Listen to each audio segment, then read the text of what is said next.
All right, this is a bit more of a serious topic. So, parents, if you've got little ones in the car, you may want to, put on some earmuffs for this. And this is a bit more of a serious topic.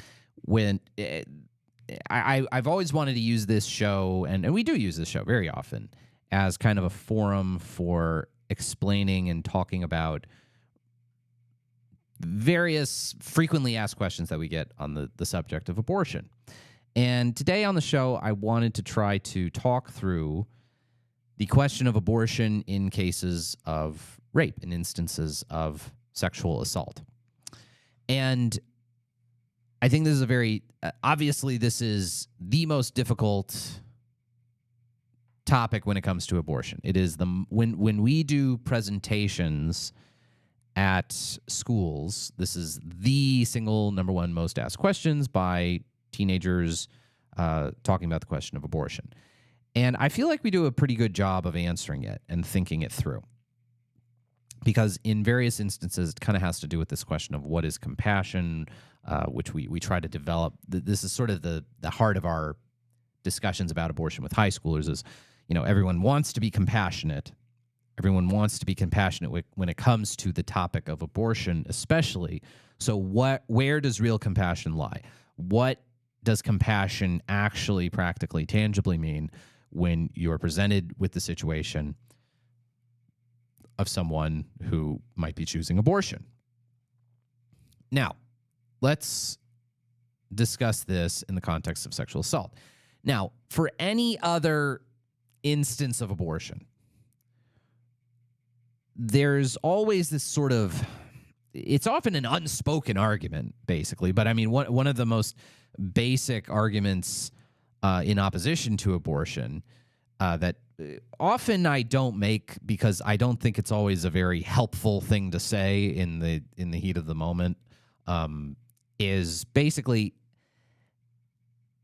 in any other circumstance of pregnancy, someone has done something voluntarily to bring about the possibility of being pregnant. You made the choice to get pregnant. There's something sort of, and the argument that a pro-lifer might make is, no, you made the choice to get pregnant. This was the natural consequence of what you did. You shouldn't be able to back out of it.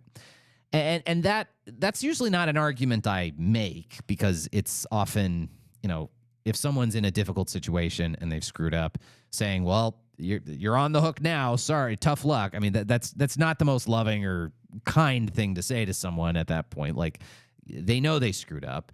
They're not feeling great about it. What they need is help and love and compassion and appreciation, not someone saying, well, you need to take responsibility for your actions, young lady. Sorry, you're SOL.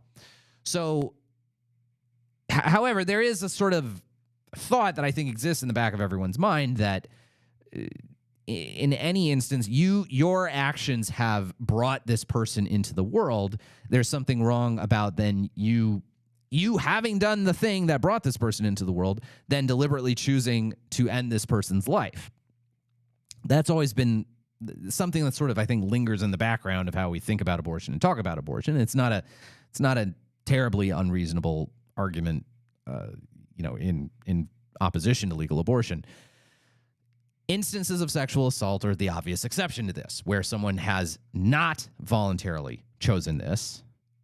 Someone did not want this, and through a horrific act of violence is now pregnant. And there's a horrible act of trauma that has taken place. And this is where the question of compassion comes in. So what is more compassionate? The way in which this topic gets argued, the left kind of gets to control the media. They get to control the initial messaging. We get put on the defensive. And so what's thrown in our face is basically, you are heartless and not compassionate. How can you force someone to carry her rapist's baby all the way to term? How can you force someone to do that? To have a child who will remind her of her rapist every day? How and the onus is put on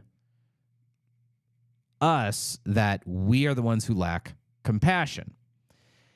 Now, there's a lot of unspoken assumptions, though, in those kinds of arguments. The rapist's baby. Well, the baby, yes, is biologically descended from the rapist, but we have to also remember baby didn't do anything wrong in this. Baby is completely, perfectly innocent. Baby's there through no choice of his or her own and is another innocent person who is involved here. Okay? This is one thing to think about. Secondly, I think there's a lot of unspoken assumptions that abortion reliably makes the trauma of the rape not be exacerbated. Okay, that abortion is a way of, if not reversing the trauma of rape, it is at the very least a way of halting the harm that it has done. And that continuing the pregnancy and having the baby will only exacerbate the harm, and that having the abortion stops it. Okay, so at the very least, we cauterize the wound and we're done. Metaphorically speaking, we stop the bleeding, metaphorically speaking, and we're done. So if you don't let someone choose abortion, all you're doing is making the trauma and suffering of rape last longer. That is the assumption behind people who make the claim that abortion in cases of rape it has to be legal. To which I would say that the evidence that we have seen certainly from a number of people we've interacted with, is that is not always simply and straightforwardly the case. That abortion is not a procedure with no trauma involved. Abortion is not something that is consequence-free. Abortion is not something with zero ramifications attached to it. It just isn't. Abortion, like any form of pregnancy loss, whether it's miscarriage, whatever, abortion can have lifelong psychological impact. Okay, it's not a consequence-free action. And in fact, in many cases, could be compounding the trauma of rape with additional trauma. Now, beyond that, there's, what we had said before, the unborn child is sort of an innocent person in all this. And, it makes me think about, there are people that you have interacted with, whoever you are listening to this. There are people you have interacted with who are walking around today, normal human beings, who were conceived in rape. I pulled up an article, I Googled famous people conceived in rape. And there are people from all kinds of walks of life who were conceived under horrible circumstances of sexual assault. Jesse Jackson, the longtime civil rights activist, was conceived in rape. Various television anchors. Faith Daniels was conceived and raped and adopted. I think of my own experience and this woman I've interacted with named Rebecca. So Rebecca is just a normal person. She's a lawyer. She's a mom. She's a wife. She has several kids. She adopted 2 kids. And Rebecca was conceived in rape. And she's not anything special. She's a normal-looking person, normal acting person. Her mother was conceived in rape and made a very difficult and very brave decision to place her daughter with an adoptive family. And Rebecca was able later on to meet her biological mom, and to this day has now a good relationship with her and is grateful for that decision her mother made. And I think these sort of these kinds of slogans of, I'll just see the face of my rapist every time I look at this baby. These things are just sort of made as sort of, I think, somewhat unscientific slogans that don't have much behind them without a lot of reflection and thought that, abortion is not this consequence-free thing. The child who's conceived in an act of rape is just a normal person. It's just a person. There's no weird, the sins of the father being visited upon the child. No, this is, we cannot hold children accountable because of a horrible action perpetrated by their father. Now, I would say there are sometimes people who raise arguments that in certain states, in certain jurisdictions, rapists who do have children are able to have certain kinds of interaction and contact with their children in different settings and different ways that are really bad. And I agree, if there's any state that could allow for such things to happen, that should be stopped. But what I would again just sort of have people pause and think, where does compassion genuinely lie? With abortion and rape,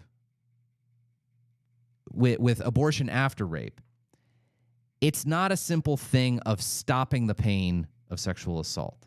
It's not always consistently that case, and I know that from listening to the stories of so many women with whom we've interacted, with whom all kinds of other pro-lifers have interacted, and looking at the science of the mental health science surrounding pregnancy loss. Abortion is not just an endpoint that stops this. Not in every circumstance, not all the time. You may not be doing the most charitable, kind, compassionate thing by insisting on this as an option. And furthermore, for the child conceived under those circumstances, it's obviously not compassionate. That person is not allowed to draw their first breath and is wiped out of existence. So now it's also not a thing of, we leave women in this circumstance on their own. Everything possible has to be done at the level of governments, at the level of churches, at the level of individual charity to help people under these kinds of circumstances. And that's certainly what we try to do at Right to Life. It's what we try to do at our Obria clinic. We do everything within our power to assist people who have been in this horrible and traumatic situation. It's not all on the mom. We don't just say, nope, no abortion, and sorry, go, you're on your own. Absolutely not. And this is not an easy topic. And I think, I'm sure there's some people, why is this man talking about it? Well, I'm only a man. I can't be a woman for a day. And yet, I think all of my experience and discussion on this comes from women. And we're in a society where men have to be able to think about these things. So men have to be able to think about it just as much as women do. We're all citizens. We're all voters here. So at the very least, I hope this discussion of it and how I've discussed it and how we think about it, that this has been helpful for all of you, that we need to think about where compassion really lies. And I don't think the narrative for most people on the pro-choice side, that it's not a very straightforward narrative that, yes, abortion in cases of rape is the more compassionate option. I just think that's not true. I just think that is a massive oversimplification of the problem that isn't really going to address the potential additional harm that abortion can provide, as well as the experience of mothers who have kept their children who were conceived in rape and love them and care for them and view them as blessings in spite of the horrible thing that has happened to them. And again, the testimony of people who were conceived under such circumstances and are living human beings, valuable people, wives, husbands, friends who deserve to live, are valuable members of the human family who deserve our love and our protection. All right. When we return after that topic, we'll talk about some more timely political stuff. That is next on Right to Life Radio.